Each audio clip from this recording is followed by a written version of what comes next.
السلام علیکم ورحمۃ اللہ۔ کل میں نے کچھ ایسی چیزیں بتائی تھیں جس کو چھوڑنے سے، چاہے جان بوجھ کر چھوڑی جائیں یا انجانے میں چھوڑی جائے، تو اس سے نماز بالکل نہیں ہوگی۔ وہ چل رہے تھے ہمارے نماز کے فرائض، ٹوٹل 13 تھے۔ اس میں سے میں نے کچھ کل بتائے تھے، تو بقایا آج بتا دیتا ہوں، اس کو آپ تفصیل سے سنیں۔ تو اس میں سے ایک میں نے بتایا تھا کہ جسم کا چھپانا یہ بھی فرض ہے۔ مرد کے لیے کتنا، عورت کے لیے کتنا، یہ دونوں چیزیں میں نے بتائی تھیں، لیکن میں اس کو دوبارہ بتا دیتا ہوں کیونکہ یہ غلطی آج عام ہو گئی ہے، بہت زیادہ عام ہے، جس کی وجہ سے نماز بالکل نہیں ہوتی۔ یعنی کہ جسم کا چھپانا فرض ہے۔ اگر نماز کے اندر جسم چھپا ہوا نہیں ہوگا تو نماز بالکل نہیں ہوگی۔ مرد کا سطر، یعنی کہ مرد کا کتنا جسم چھپا ہوا ہونا فرض ہے، یعنی کہ لازمی ہے، ضروری ہے۔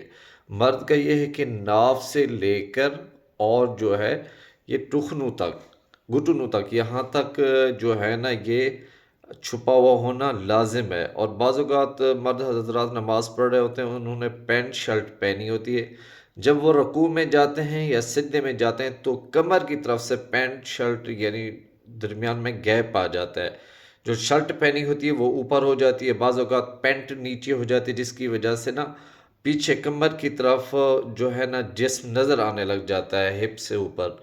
تو اس صورت میں ان کی نماز ٹوٹ جاتی ہے اور نماز ہوتی بھی نہیں۔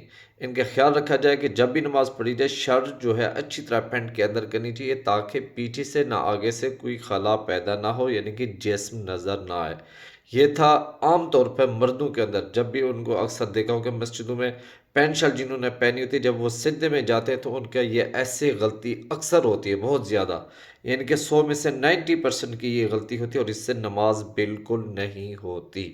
اب عورتوں کا جسم سطر کتنا، عورت کا جو ہے نا پوری باڈی یہ چھپانا فرض ہے، سوائے چہرے کے، ہتھیلیوں کے اور پاؤں کے، جو پاؤں ہیں ٹخنوں سے نیچے، اتنا وہ ظاہر کر سکتی ہیں۔ اس کے علاوہ پورا بدن کو چھپانا یہ فرض ہے۔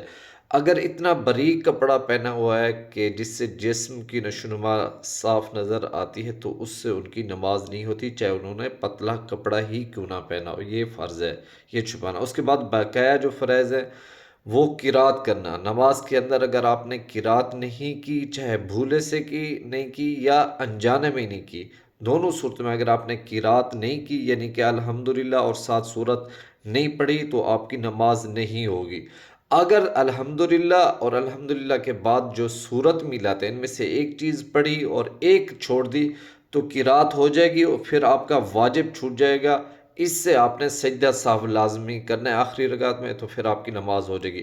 اگر دونوں صورتیں نہیں پڑھی، یعنی کہ الحمدللہ بھی نہیں پڑھی اور ساتھ سورت بھی نہیں ملائی، تو اس صورت میں آپ کی نماز بالکل نہیں ہوگی۔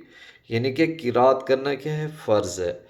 اور قرات کے اندر پھر قیام بھی فرض ہے، یعنی کہ کھڑے ہو کے ہاتھ باندھ کے، یہ بھی ایک علیحدہ فرض ہے۔ یعنی کہ جب آپ نے قرات کرنی ہے، اس کے اندر قیام کرنا بھی فرض ہے۔ اگر آپ صحیح تندرست ہیں، کھڑا ہونا یعنی کہ لازم ہے ہاتھ باندھ کے، تو یہ بھی ایک علیحدہ فرض ہے قیام کرنا، اور قرات کرنا ایک علیحدہ فرض ہو گیا۔ اور اس کے بعد رکوع کرنا یہ بھی فرض ہے۔ اگر کسی نے رکوع نہیں کیا، بقایا نماز پڑھی، پھر بھی اس کی نماز نہیں ہوگی۔ اور اس طرح جو 2 سجدے ہیں جو ہم کرتے ہیں، سجدہ کرنا، یہ بھی فرض ہے۔ یعنی کہ اگر کسی نے ساری نماز پڑھی اور سجدہ نہیں کیا، اور یا اشارے سے کیا اور صحیح تندرست تھا، سجدہ کرنے پہ قادر تھا، لیکن اس نے اشارے سے کیا، تو پھر بھی اس کی نماز نہیں ہوگی۔ اور اس طرح آخری رکعت میں بیٹھنا، یعنی کہ 4 رکعتوں والی نماز ہے تو چوتھی رکعت میں بیٹھنا، 2 رکعت والی نماز ہے تو دوسری رکعت میں بیٹھنا، یہ بھی فرض ہے۔ یہ تھے نماز کے فرائض۔ امید ہے کہ آپ کو سمجھ آ گئی ہوگی، اور اللہ پاک ہم سب کو اس پہ عمل کرنے کی توفیق عطا فرمائے۔ السلام علیکم ورحمۃ اللہ۔